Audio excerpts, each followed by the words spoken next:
वो यूथ है, निश्चित रूप से नई लीडरशिप को खड़ा करने के लिए यूथ को भी मौका दिया जाएगा।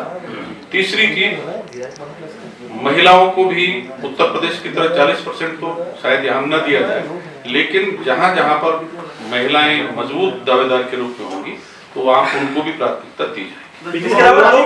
देखिए, 2017 में उत्तराखंड की जनता ने भारी बहुमत वाली भाजपा की सरकार बना करके जिस आशा और उम्मीद से उनको मौका दिया था, इस सरकार ने राज्य के अंदर विकास एक कदम आगे नहीं बढ़ाया, बल्कि राज्य को 3 मुख्यमंत्रियों का बोझ जरूर दिया। ये मुख्यमंत्री बदलने वाली सरकार है। ये एक मुख्यमंत्री के फैसले दूसरे मुख्यमंत्री ने पलटे तो ये फैसला पलट करने वाली सरकार है। और उसके साथ साथ जो सबसे बड़ी बात है कि इन्होंने अपने पहले साल में जिस तरह से 150 शराब की नई दुकानें खोल करके राज्य के अंदर शराब की नदियां बहाने की कोशिश की, उसके माध्यम से यहाँ पर भ्रष्टाचार पनपाने का काम किया, खनन के क्षेत्र में भ्रष्टाचार करने का काम किया। और उसके साथ साथ कोरोना काल में जब लोग त्राहिमाम कर रहे थे तो कुंभ में जो RT-PCR टेस्टिंग हो रही थी उसमें जिस ढंग का भ्रष्टाचार हुआ वो इस सरकार की कार्यप्रणाली को दर्शाता है। पहली विधानसभा सत्र में लोकायुक्त बिल पेश करने के बाद आज तक पास नहीं हुआ।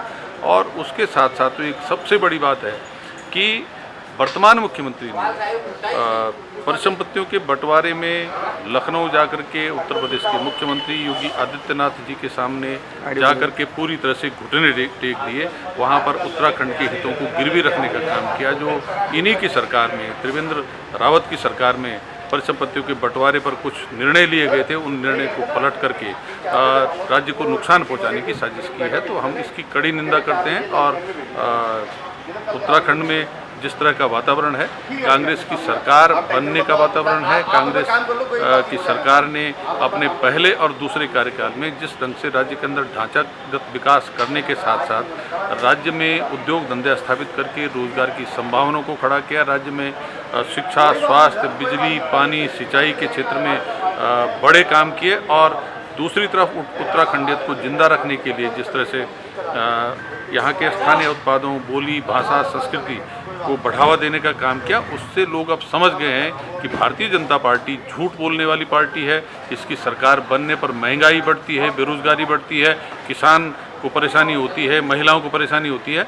और इस सरकार को सत्ता से बेदखल करके कांग्रेस को अगर हम सत्ता में लाएंगे तो निश्चित रूप से कांग्रेस गरीबों की रक्षा के साथ साथ राज्य के हितों की रक्षा भी करेगी। चलिए सवाल, परसों अभी यहाँ मीटिंग हुई टिकट को लेकर, उसमें ही कहा गया है यदि कोई 2 बार हारा है या 3 बार हारा है हम टिकट उसको भी देंगे। तो इसके मतलब क्या समझे?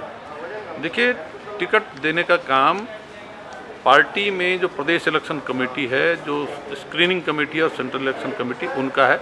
ये फैसला उनको लेना है, तो वही इस पर कुछ बेहतर बता सकते। नहीं, जैसे 2 या 3 बार हारे की बात कही गई है। मैं उस पोजीशन पे नहीं हूँ कि मैं इस पर कोई बात कहूँ। धन्यवाद।